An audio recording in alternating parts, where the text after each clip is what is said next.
Rameswaram cafe ಈ ಹೆಸರು ಕೇಳಿದ್ರೆ ಸಾಕು ವರ್ಷದ ಹಿಂದೆ ಉಗ್ರಗಾಮಿಗಳ ಅಟ್ಟಹಾಸಕ್ಕೆ ನಡೆದಂಥ ಬಾಂಬ್ ಸ್ಫೋಟವೇ ನೆನಪಿಗೆ ಬರುತ್ತೆ.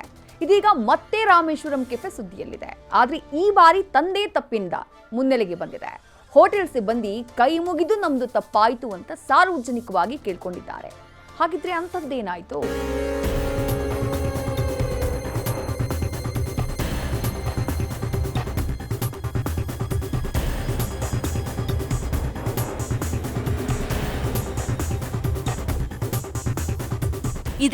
ಇದೇ ವಿಚಾರಕ್ಕೆ ರಾಮೇಶ್ವರಂ ಕೆಫೆ ಇದೀಗ ಸುದ್ದಿಯಲ್ಲಿರೋದು. ನೋಡಿ, ತಿನ್ನೋಕೆ ಅಂತ ಆರ್ಡರ್ ಮಾಡಿದ್ದ ಪೊಂಗಲ್ನಲ್ಲಿ ಜಿರಳೆ ಪತ್ತೆಯಾಗಿದೆ.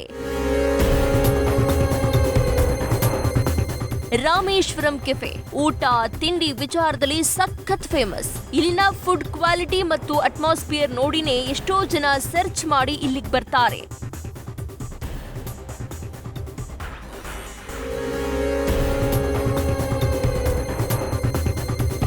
ಇವತ್ತು ಬೆಳಿಗ್ಗೆ ಏರ್ಪೋರ್ಟ್ ರಸ್ತೆಯಲ್ಲಿರುವ ರಾಮೇಶ್ವರಂ ಕೆಫೆಯಲ್ಲಿ ನಿಖಿಲ್ ಎನ್ನುವವರು ಪೊಂಗಲ್ ಹಾಗೂ ಕಾಫಿ ಖರೀದಿಸಿದ್ದಾರೆ. ನಿಖಿಲ್ ಪೊಂಗಲ್ ತಿಂತಾ ಇರುವಾಗ ತಟ್ಟೆಯಲ್ಲಿ ಜಿರಳೆ ಕಾಣಿಸಿಕೊಂಡಿದೆ. ಈ ವೇಳೆ ನಿಖಿಲ್ ಭಯಗೊಂಡಿದ್ದು ಹೋಟೆಲ್ ಸಿಬ್ಬಂದಿಯನ್ನ ಪ್ರಶ್ನೆ ಮಾಡಿದ್ದಾರೆ. ಆದರೆ ಅದನ್ನ ಸಿಬ್ಬಂದಿ ಪೊಂಗಲ್ ಜೊತೆಗೆ ಸ್ಮ್ಯಾಶ್ ಮಾಡಿ ಬೇಜವಾಬ್ದಾರಿ ತೋರಿದ್ದಾರೆ ಅಂತ ಗ್ರಾಹಕ ಆಕ್ರೋಶ ಹೊರಹಾಕಿದ್ದಾರೆ.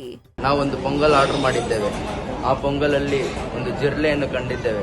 ಅದನ್ನು ಅವ್ರ ಸ್ಟಾಫ್ಗೆ ನಾವು ತಿಳಿಸಿದ್ರೆ ಅವರು ಅದನ್ನು ಸ್ಮ್ಯಾಶ್ ಮಾಡ್ತಾ ಇದ್ದಾರೆ. ಅದೇ ಪೊಂಗಲ್ ಜೊತೆಗೆ ಸ್ಮ್ಯಾಶ್ ಮಾಡಿ ಅವರು ಅದನ್ನು ರಬ್ ಮಾಡಕ್ಕೆ ನೋಡ್ತಾ ಇದ್ದಾರೆ.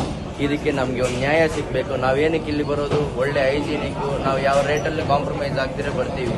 ಈ ಥರ ದುರ್ಘಟನೆ ನಡೆದ್ರೆ ನಾಳೆ ಹೆಲ್ತ್ ಇಶ್ಯೂಸ್ ಆದರೆ ಯಾರು ಕಾರಣ ಆಗ್ತಾರೆ?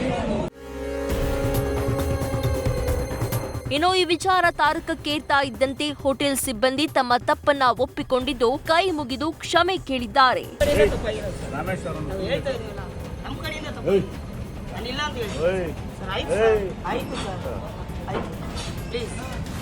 ಅದೇನೇ ಹೇಳಿ, ಒಂದು ಕಪ್ ಫಿಲ್ಟರ್ ಕಾಫಿಗೆ 180 ರೂಪಾಯಿ, ಒಂದು ಪ್ಲೇಟ್ ಪೊಂಗಲ್ಗೆ 300 ರೂಪಾಯಿ. ಹೀಗೆ ದುಬಾರಿ ಬೆಲೆ ಕೊಟ್ಟು ರೇಟ್ಗೆ ಕಾಂಪ್ರಮೈಸ್ ಆಗದೆ ಗ್ರಾಹಕರು ಇಲ್ಲಿಗೆ ಊಟ ತಿಂಡಿಗೆ ಅಂತ ಬರ್ತಾರೆ. ಹೀಗಿರುವಾಗ ಈ ರೀತಿ ಜಿರಳೆ ಹುಳ ತಿನ್ನೋ ಅನ್ನದಲ್ಲಿ ಸಿಕ್ಕೋದು ದುರಂತ ಅಲ್ವಾ?